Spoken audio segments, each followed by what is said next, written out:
achieve. Abure was trying to commerce effort to get the national leadership of Labour Party in the conduct of the primary proved that selling off non-state able to generate the money used in conducting this same primary. After the conduct of the primary, Barrister Julius Abure was very excited. He said that he never knew that I can single-handedly conduct that kind of primary, that he knew that the money must have gone in. I said, yeah. He said, okay, that I should not worry, that the party will see to that. I thanked him. After the primary was conducted on the 9th of June.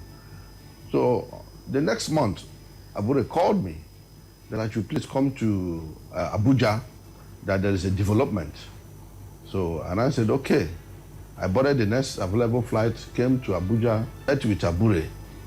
In my own way, I was thinking that maybe the party wanted to reimburse me of the money I spent in conducting the primary. Little did I know that Abure has struck a deal with a man he referred to as a big fish, that left APC. He participated in APC governorship primary, where he failed woefully, and then jumped over to Labour Party. Instead of coming to the party at the state level to identify with the party, probably go to his ward, tender a resignation letter, then resign formally from his party, APC, before coming over to Labour Party. He did not resign, which means he was still in APC, jumped over to Labour Party. So instead of meeting me in the state, he chose to meet organizing secretary, former organizing secretary, Clement Ojukwu, who in turn took him to Abure, Barrister Julius Abure, and they struck a deal. The man made a confessional statement that he first of all gave them 200 million naira, which he paid through Oluchi, the treasurer, in 4 installments, 50 million. That was what exchanged hands with Abure and the man called architect Edward Nkwego, the owner of Barcelona Hotel. So with the money Abure collected from him, Abure didn't deem it necessary to even hear from me. What Abure now demanded is that I should write a withdrawal letter and give to him that he has gotten a big fish. I said, who is the big fish? It took him a lot of time to tell me the name of the big fish he caught.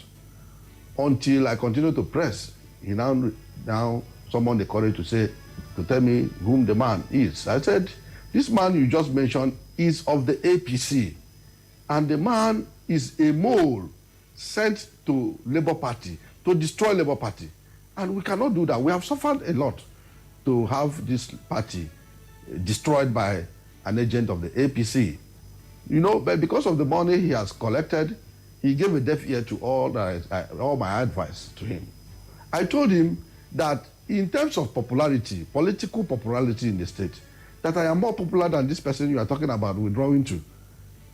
That in 2019, I contested governorship position against the incumbent governor, Engineer David Weze Umahi.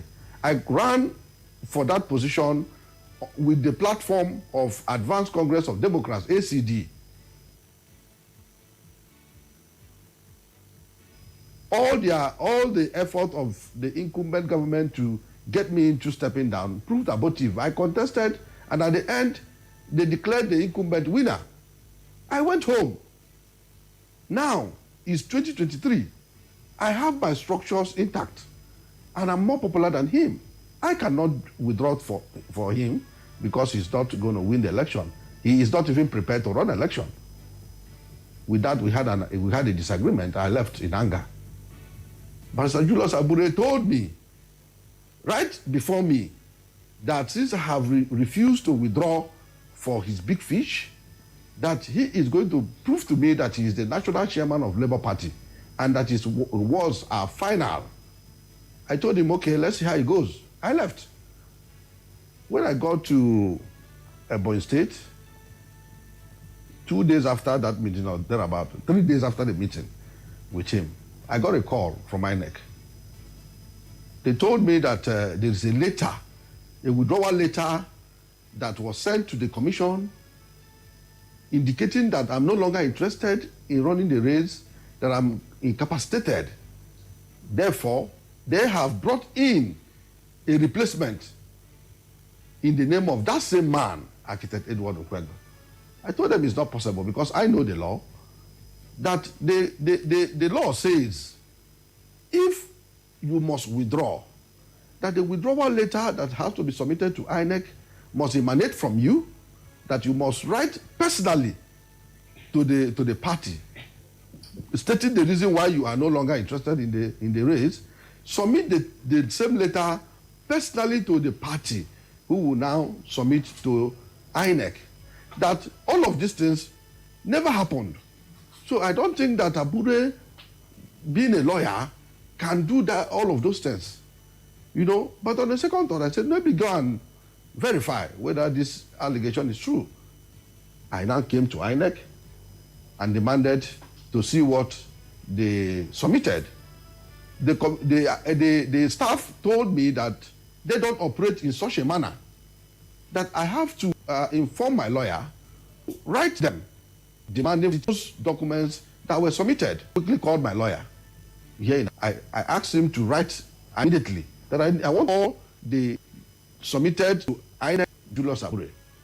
Eventually, I got to the CTC, all the submitted. Behold, my signature was forged. I have one signature, two signatures. And way back, I had the signature to date. Even at the bank, when I said my official name in my certificate, what they did was that they for Eze and O for Okoja. That is what they use as my signature. And I'm so surprised that I can accept that thing. So we was very upset. So I had to write a petition to police. So wrote to the General Police, you know, or investigation. The petition referred to case of forgery, perjury, and criminal conspiracy. So police went into the matter after the forensic examination, and the signature was forged. The matter started. They have even a certified true copy of their report. So as the matter proceeded, Barrister Julius Abure, in his normal way of, because he doesn't care about, he's so selfish, just care about himself. What to instruct the treasurer of Labour Party, the state, and conduct that Architect Edward Okwego. I didn't even know, they didn't know how they did it. I hadn't. So when I saw the moves, I said, I am a law abiding. I approached the court, the Federal High Court. And as God may have it, the court, the substitution primary, the court, and reaffirmed that I am the governorship, and my nature was manipulated. That I remain the authentic candidate of Labour Party for governorship position in Ebonyi State. This is Morning Cross. And the drama went on with many perspectives building in onto this. The speakership argument is also side. The people are supporting all Jews of Kali added in one room. Former leader Sarge probably needs to face off with his kingsmen to see where things go. And there are many sides to many parts of this conversation. I'll be back. There's a place where you can get it all trending. People are dropping on their vehicle, are running, leaving their vehicle. Where you Nothing breaks the news like the news. Trust me, I can prove it. I do it every morning on Morning Crossfire from 5 a.m. to 9 a.m. on Nigeria Info 95.1, and I'm Femi D. Amede. Join the biggest conversation around the national politics every day in a way that is trustworthy, full of passion, and yes, covers the biggest politics and the stories that matter to you. See, you have all the reasons to find out what's going on in Nigeria and be engaged differently. Let's talk. That's the way to go, even this morning.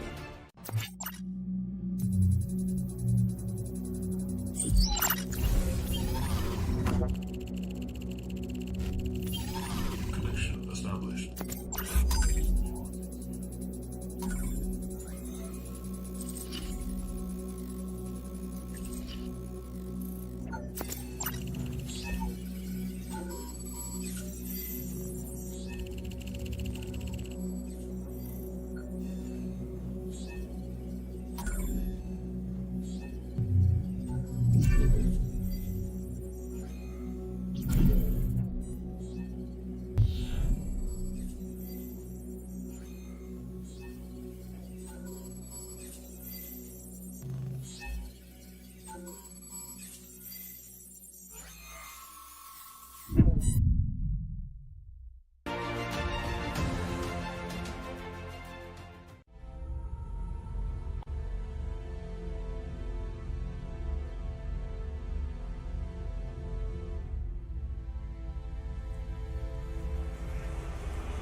of the government is totally filthy and unhealthy for our people.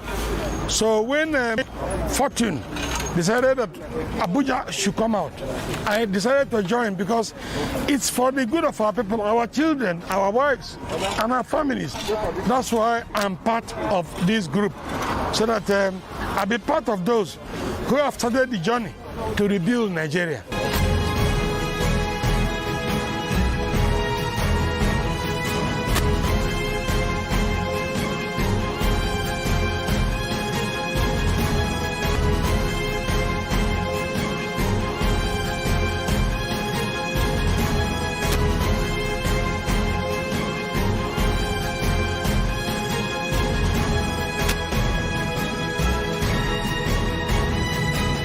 In case you are wondering, well, my name is Fortune. I'm the mayor of the FCT, and I am excited about this initiative. I believe it's going to be a big one. This is the first of many who are coming to your area very soon. So we expect you to come out. We expect you to put your hands on the plow. It's high time we stop complaining. Let's get something done. If the government is refusing to do it, or they are overwhelmed because they can't do everything, let's do what we can do, and then we hold them accountable for the rest. I think that's what this is about.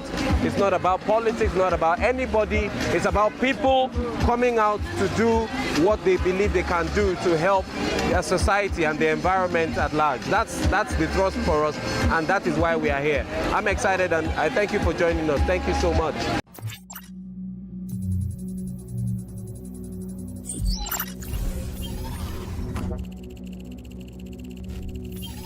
Connection established.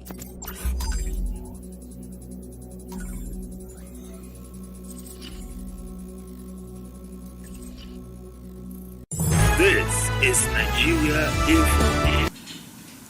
But we'll tell you that DA was officially registered as a political party in 2002 and was delisted in 2011 by INEC.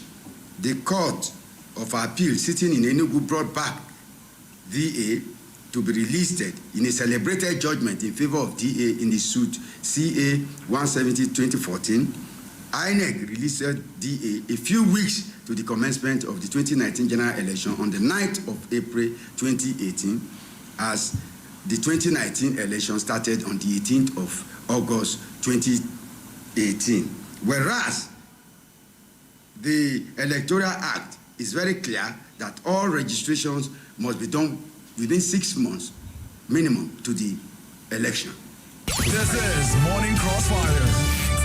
What is he saying? It's saying that the last election did breach the chances of his political party from being listed there. And essentially say there's more trouble. But here's one foreign observer group that have some proof, or should I say evidence, with regards to the 2023 elections. And this report is quite interesting. This is Morning Crossfire.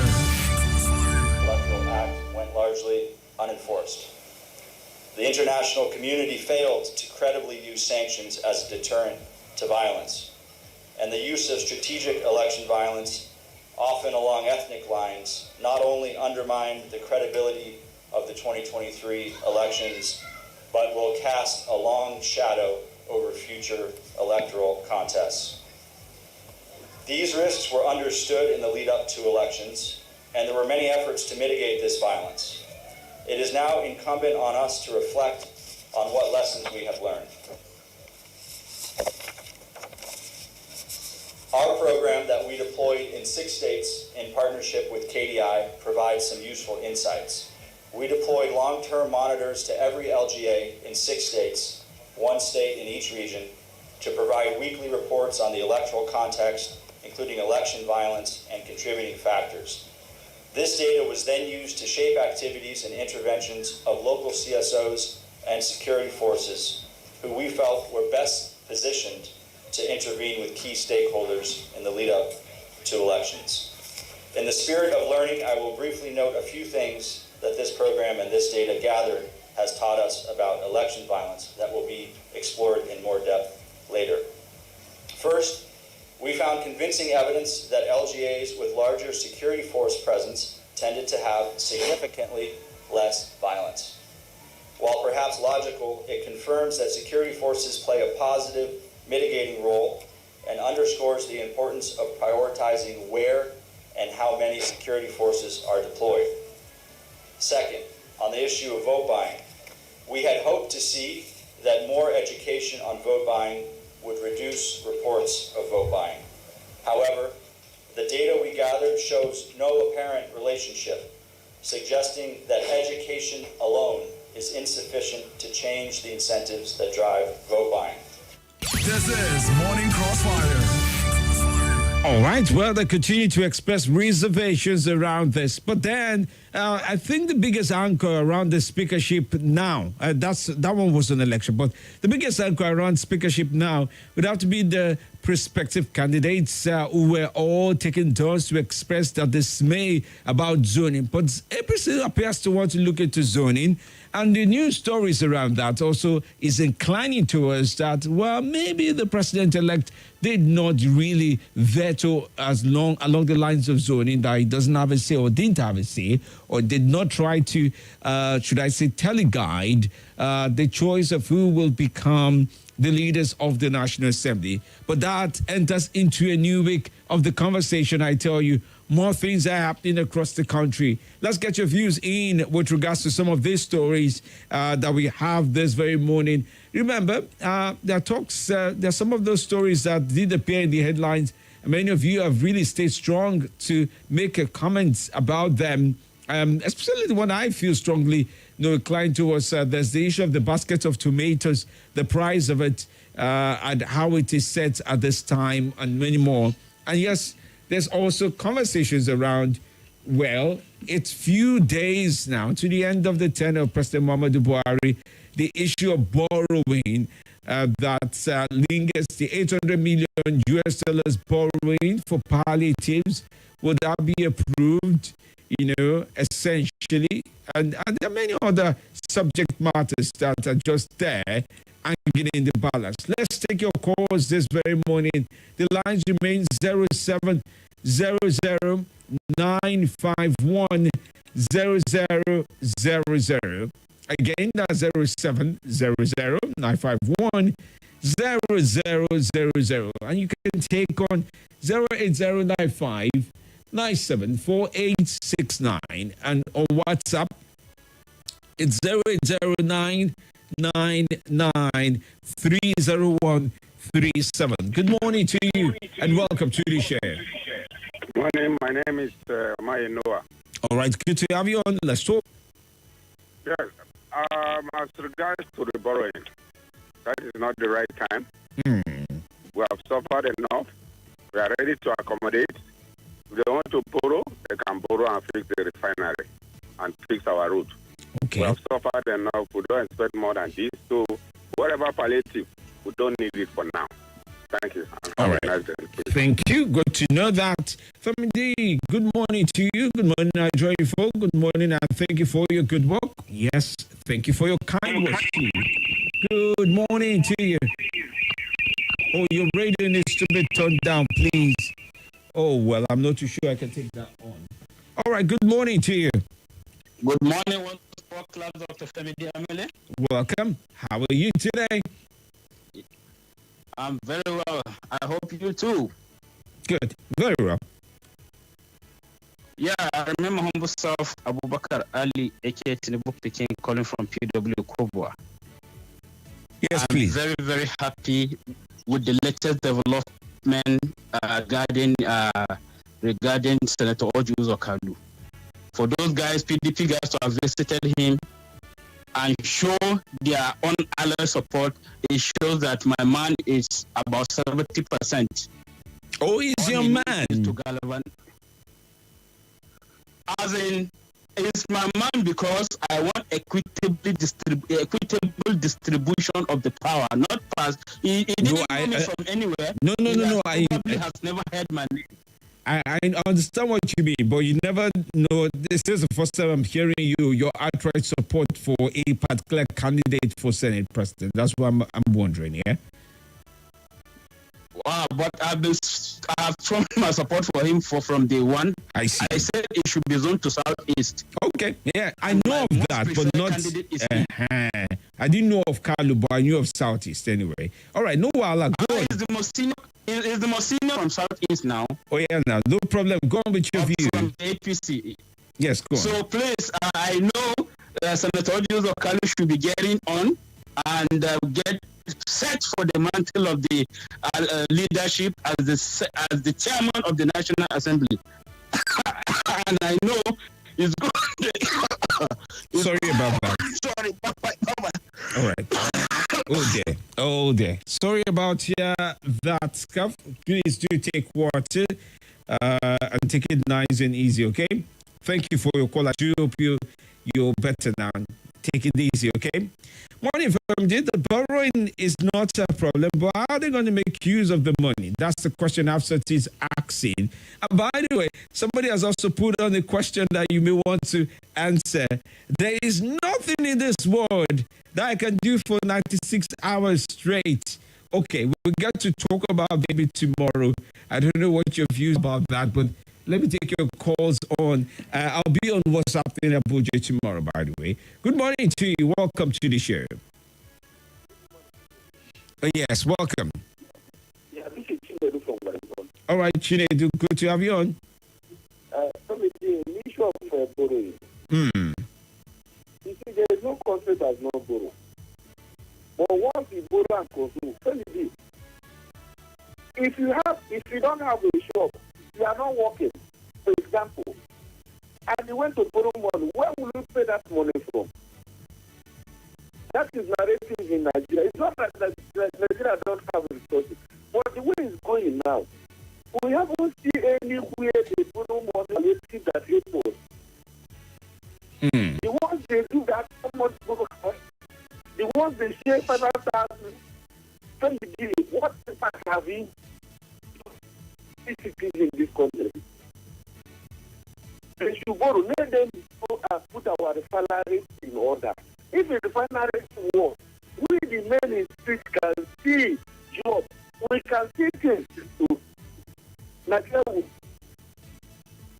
But they borrow money to share for people. Tomorrow, what will that person eat if he gives them this today? Tomorrow, what will they eat? So, all right, well, that's something to wonder about as well. Okay, thank you for your call, okay? Thank you very much. Thank you. Good morning to you. Good morning, my brother. How are you? Oh, I'm doing good. Good to connect with you today. Thank you. My name is Victor. Welcome, Victor. Yes, I want to talk on the borrowing issue. Like the last speaker said, there's no crime in borrowing. But what are we borrowing for? Okay, so do you mind if you turn down? Oh, please, before you do go, just turn down the volume of your radio or listening device down a little bit. Just the volume, just turn it down a bit. Oh, I did say cut off. Just the volume of your radio, not determines the call. Okay. Good morning. Good morning. Yes, welcome. Thank you, Mr. from Gaines Village. All right, Mr. from Gaines Village. Yes, go on. Yes. On the development from Labour Party. Oh, yes. Okay. The man that narrated his story from Iboyi. Nigerian politics. Is it why Nigerian politics is called a dirty game? That man's story is so pathetic. And can you look at it this way? The so-called Labour Party say that they are coming to build a new Nigeria. But if you look at it, the principal participants in that party, like Bofti, we call Dirty Baba Ahmed, we call him at home Bofti. Bofti started from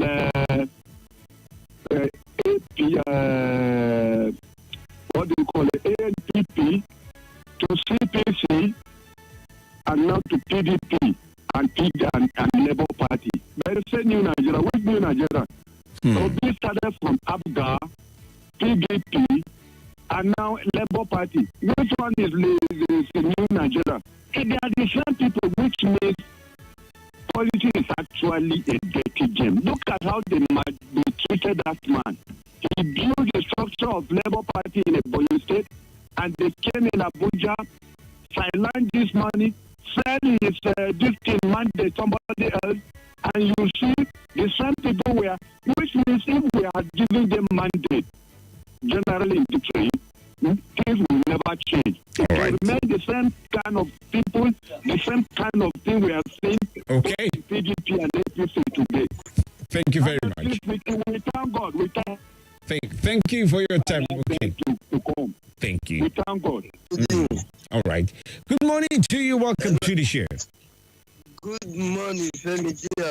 Good morning, sir. Good morning. Nothing breaks the news. Like the news. Yes, you're welcome, sir. I greet you, blessings only, calling you from Niger State. Welcome. Welcome. Sir, on the issue of borrowing, I do ask a question. I said, Nigeria is just like that man will get asset. So when the king will just raise up, he will use the father asset. What are we borrowing for? I sat down to think, okay, if they want to share the money, sir, who are they going to give the money to? The money will still go back to the same pocket where go collect the money. If you ask me, this is my own opinion. So I did not see any reason of borrowing that money if the focus of the money is the borrowing. I share to who? So, and at this 0 hour, for kind of loud, you are borrowing money at this 0 hour. How are you going to share it? Okay, if they collect the loan now, how many days remain for them to go? Which village and which village are they going to enter to share the money? Or after 29, are they still going to continue in this administration of Buhari again? Well, this is a question.